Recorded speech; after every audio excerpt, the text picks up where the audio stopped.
दक्षिणांचल 8 दिन में परिवेषण हेब 16 नाटक। दक्षिण ओडिशा नाट्य महोत्सव तरफ कोरापुट रे प्रथम थर पर अनुष्ठित हेब एक प्रस्तुति बैठक। एने कोरापुट सांस्कृतिक परिषद ठारे अनुष्ठित होइतला ओडिशा नाट्य संघर संपादक शुभंकर पाढ़ीकर अध्यक्षतार आयोजित होइतला एवं प्रथम थर पर दक्षिण ओडिशा रे नाट्य महोत्सव 2025 अनुष्ठित हेब। नाटक एप्रिल 7 रु आरंभ हो 14 तारिख जाए चालू रहिबो।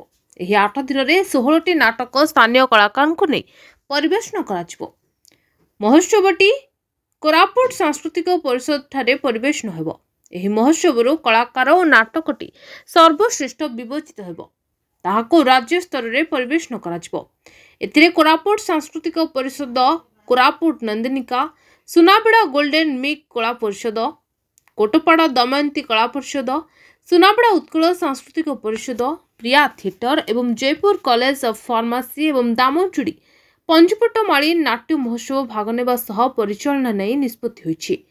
बैठक में दक्षिणांचल नाट्य महोत्सव उपसभापति मनोज दंडपाट, राज्य जुग्म संपादक समीर महापात्र, कोरापुट सांस्कृतिक परिषद सभापति शिवप्रसाद रथ, संपादक अतुल पट्टनायक प्रमुख उपस्थित रहितले। परिशेष रे जितेंद्र सेनापति धन्यवाद अर्पण करथिले। हमें साउथ ओडिशा हमर जो ओडिशा नाट्य संघर साउथ जोन अछि ता तरफ हमें एप्रिल 7 रु 14 तारिख पर्यंत 8 दिन धरी एक नाट्य महोत्सव करबा को जाउछु, जो समग्र 7टी जिलार नाट्य अनुष्ठान माने जोग देबे। प्रतिदिन गोटे गोटे जिलार नाट्य अनुष्ठान मान सहित कोरापुटर 9टी कोरापुट जिले जो 9टी नाट्य अनुष्ठान अच्छी से जोग देवे और 16टी नाटक आमर 8 दिन में परिवेषण कर ओडिशा रे नाटकर विकास ये योजना प्रस्तुत कर समग्र ओडिशा सारा 4टी जोन रे ये फेस्टिवल करा।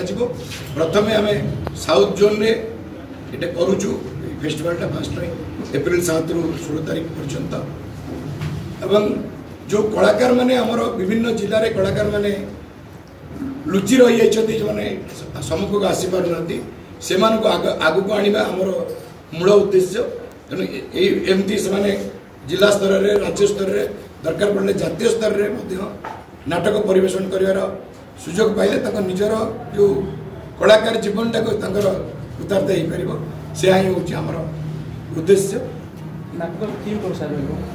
नाटकर थीम के सोसाइटी को किसी प्रत्येक नाटक निश्चय आम समाज प्रति किसी वार्ता रहिबो से व्यवस्था में करने समस्त को अनुरोध कर। कोरापुट वेंकटेश राव को रिपोर्ट, द न्यूज टुडे।